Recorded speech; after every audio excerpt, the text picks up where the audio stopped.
Daffodils by William Wordsworth. I wandered lonely as a cloud that floats on high o'er vales and hills, when all at once I saw a crowd, a host of golden daffodils, beside the lake, beneath the trees, fluttering and dancing in the breeze. Continuous as the stars that shine and twinkle on the Milky Way, they stretched in never-ending line along the margin of a bay. The thousand saw I at a glance, tossing their heads in sprightly dance. The waves beside them danced, but they outdid the sparkling waves in glee. A poet could not but be gay in such a jocund company. I gazed and gazed, but little thought what wealth the show had to me brought. For oft, when on my couch I lie in vacant or in pensive mood, they flash upon that inward eye which is the bliss of solitude, and then my heart with pleasure fills, and dances with the daffodils. Hi, welcome to Paul Reads Poetry. I'm Paul, and today we're reading a couple of poems by William Wordsworth. You've just heard The Daffodils, also known as I Wandered Lonely as a Cloud. And now I want to give you a little bit of background about William Wordsworth in case you don't know or not familiar with his work or who or what he was. So William Wordsworth was born in 1770 and was one of the most influential figures in English romantic poetry. He was born in Cockermouth in the Lake District in the northwest of England, and was deeply shaped by the natural beauty of his surroundings, a theme that would come to define his poetic vision. Orphaned at a young age, Wordsworth found solace in nature, which later became both his subject and his muse. Wordsworth was educated at Cambridge and spent some time travelling through revolutionary France in the 1790s, experiences that broadened his political and philosophical outlook. However, his early enthusiasm for the French Revolution faded into disappointment, and he turned increasingly inward, seeking meaning in personal experience and the natural world. I guess what we might these days call mindfulness. In 1798, Wordsworth collaborated with Samuel Taylor Coleridge to publish Lyrical Ballads, a landmark collection that really marked the beginning of the English Romantic movement.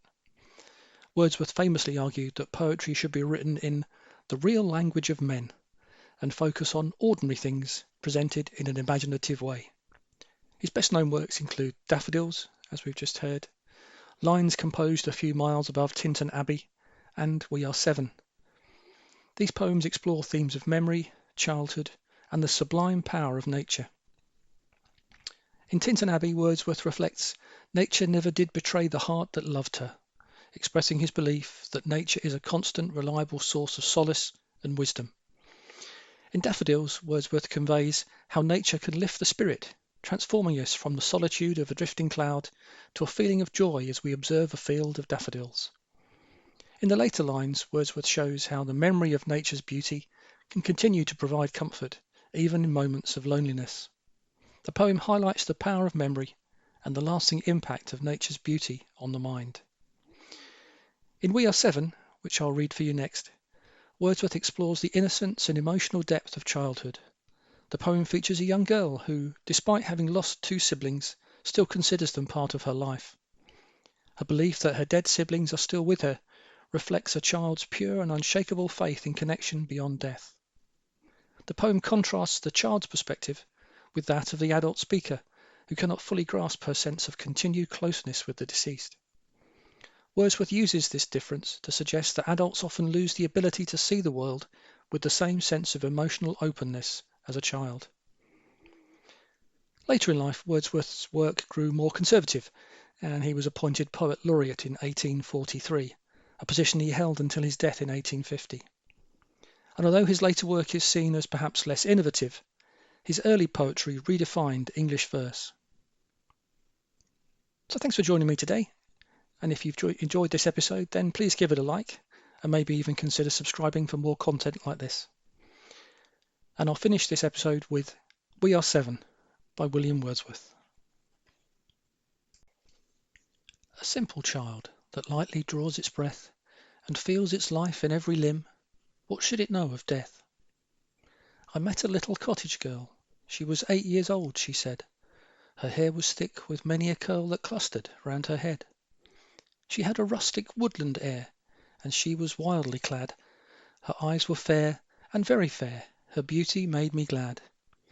Sisters and brothers, little maid, how many may you be? How many? 7 in all, she said, and wondering looked at me. And where are they, I pray you tell? She answered, 7 are we, and 2 of us at Conway dwell, and 2 are gone to sea.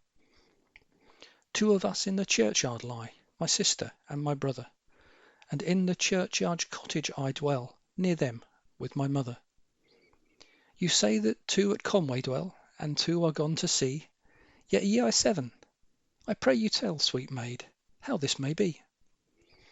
Then did the little maid reply, 7 boys and girls are we, 2 of us in the churchyard lie, beneath the churchyard tree. You run about, my little maid, your limbs they are alive. If 2 are in the churchyard laid, then ye are only 5. Their graves are green, they may be seen, the little maid replied, 12 steps or more from my mother's door, and they are side by side. My stockings there I often knit, my kerchief there I hem, and there upon the ground I sit and sing a song to them. And often after sunset, sir, when it is light and fair, I take my little porringer and eat my supper there. The first that died was Sister Jane, in bed she moaning lay, till God released her of her pain, and then she went away.